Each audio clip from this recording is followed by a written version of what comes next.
যে কাপড়ে নারীদের নামাজ কবুল হবে না, প্রত্যেক মা বোনদের জানা উচিত।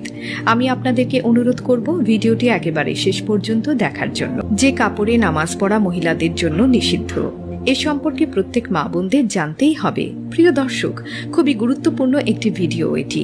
যদি এই দিকে খেয়াল না রাখেন তাহলে হয়তো সারা জীবন নামাজ পড়ে যাবেন, কিন্তু আপনার নামাজ কবুল হবে না। চলুন মূল ভিডিওটি শুরু করা যাক। দর্শক, নামাজের সতর ঢাকা ফরজ, কিন্তু নামাজে কতটুকু সতর ঢাকতে হবে তা অধিকাংশ মহিলারাই জানেন না, যার ফলে ফরজ তরফ হওয়ার ফলে অনেক মহিলার সারা জীবনে নামাজ হয় না। আবার নারীদের জন্য নফল নামাজ পড়ার কোনো তাগিদ নেই, তারপরেও দেখা যায় নারীরা নফল নামাজ পড়াতে পুরুষের তুলনায় এগিয়ে থাকে।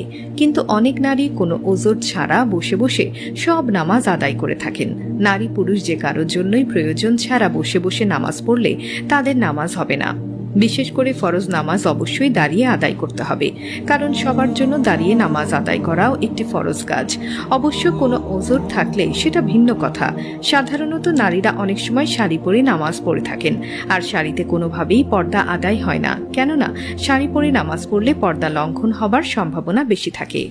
যেহেতু পর্দা নামাজের মতোই ফরজ, তাই নামাজের আগে পর্দা ঠিক রেখেই নামাজ আদায় করতে হবে।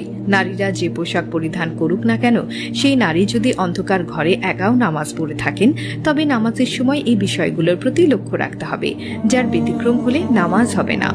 আয়েশা রাদিয়াল্লাহু আনহু থেকে বর্ণিত হাদিসে আল্লাহর রাসূল সাল্লাল্লাহু আলাইহি ওয়াসাল্লাম বলেছেন, প্রাপ্তবয়সী নারীরা ওড়না ছাড়া নামাজ আদায় করলে তা আল্লাহর নিকট কবুল হবে না। সুনান আবু দাউদ হাদিস 641। প্রিয় দর্শক, নামাজের সময় নারীদের এই বিষয়গুলোর প্রতি লক্ষ্য রাখতে হবে। 1. যদি কপালের কাছে কিছু চুল বেরিয়ে যায়। 2. কান একটা বা দুটো বেরিয়ে যায়। 3. যদি কানের পাশে জুলফির চুল বেরিয়ে যায়। 4. পেছনের চুল বেরিয়ে যায়। 5. থুতনির নিচে গলার কাছে কোনো অংশ বেরিয়ে যায়। 6. যদি হাতের কাছে কিছু অংশ বেরিয়ে যায়। 7. যদি পেট বা পিঠের কাছে কিছু অংশ বেরিয়ে যায়। অর্থাৎ শুধু মুখমণ্ডল, হাতের কবজি ও পায়ের পাতা ছাড়া আর কোনো অংশ যদি নামাজের সময় বেরিয়ে যায় এবং এভাবে সারা জীবন নামাজ পড়লে সে নামাজ আদায় হবে না। সে নারী বেনামাজি হিসেবে গণ্য হবে। আর সর্বাবস্থায় নারীদের পোশাক যেমন হবে তা এখন আপনাদেরকে জানাবো। 1.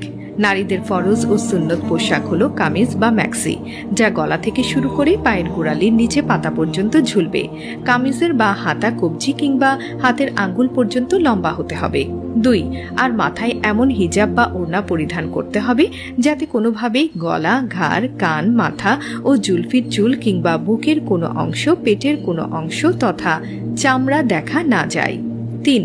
ম্যাক্সির নিচে পায়জামা বা ছায়া পরিধান করতে হবে। স্বামীর সামনে ছাড়া অন্য সমস্ত জায়গায় সর্বাবস্থায় এই পোশাকগুলো পরিধান করা নারীর জন্য ফরজ। প্রিয় দর্শক, নারীদের নামাজের পোশাক কেমন হওয়া উচিত তা ভালো করে জেনে নিন। বাড়ি কিংবা ঘরের ভেতর বা বাহিরের কাজকর্ম করা সহ সর্বাবস্থায় এ পোশাক পরিধান করা ফরজ এবং এটি সুন্নতি পোশাক। যেহেতু সর্বাবস্থায় এ পোশাক পরা ফরজ, তাই নামাজের ক্ষেত্রে নারীদের এ পোশাক পরিধান করেই নামাজ আদায় করতে হবে। শাড়ি পরিধানে যদি এই অবস্থার ব্যতিক্রম হয়, তবে শাড়িকে যেমন পর্দার ফরজ আদায় হবে না, তেমনি নামাজ আদায় হবে না। মনে রাখতে হবে, যদি কারো কাপড় না থাকে তবে সে ব্যক্তি, নারী বা পুরুষ যেই হোক না কেন, যদি একাকী ঘরে কিংবা অন্ধকার ঘরে উলঙ্গ হয়ে নামাজ আদায় করে, তাতে তার নামাজ আদায় হয়ে যাবে।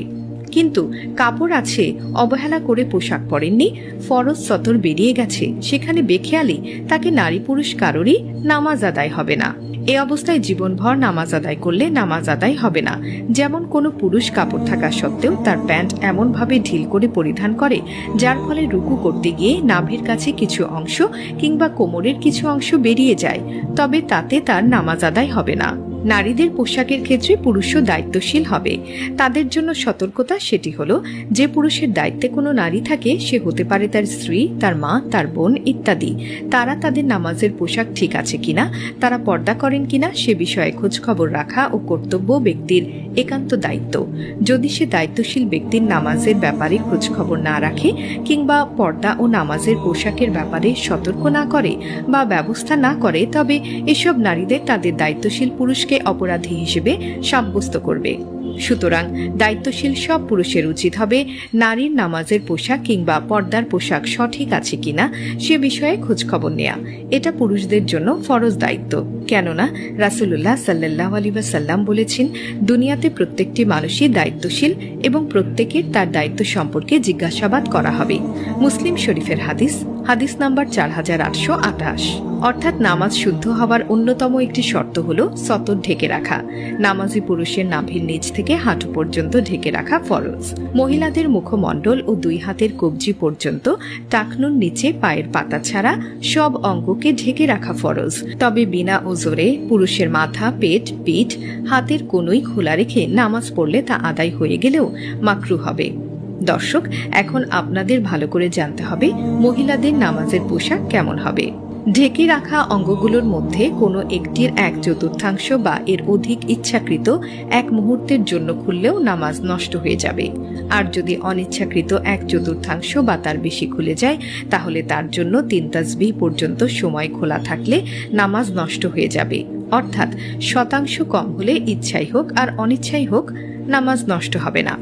যদি একাধিক জায়গায় সামান্য করে খোলা থাকে তাহলে এর সমষ্টির ছোট একটি অঙ্গের 1/4 পরিমাণ হলেও নামাজ হবে না। শুদ্ধ রখদুল মাখদাদ প্রথম খণ্ড হাদিস নাম্বার 379।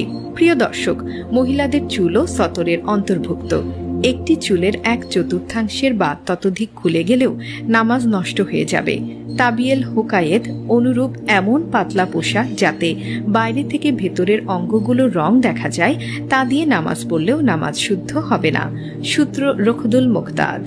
প্রিয় দর্শক, অনেক পুরুষ নামাজের আগে তাদের টাকনুর উপর কাপড় উঠিয়ে নেন।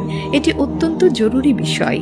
একটি হাদিসে এসেছে টাকনুর নিচের কাপড় পরিধানকারীদের নামাজ হবে না, তবে তা শুদ্ধ নামাজের সময়ের আমল নয়। যদিও নামাজের সময় এর গুরুত্ব আরো বেড়ে যায়, বরং পুরুষের লুঙ্গি, পাজামা, প্যান্ট ইত্যাদি নামাজের ভেতরে বাহিরে সর্বদা টাকনুর উপর কাপড় পরিধান করা অপরিহার্য। হাদিস শরীফে এই বিষয়ে কঠোর নির্দেশনা এসেছে। সুনানে আবু দাউদ হাদিস নম্বর 638, বুখারী শরীফ হাদিস নাম্বার 5787। উল্লেখ্য যে নামাজে কেবল সতর আবৃত করতে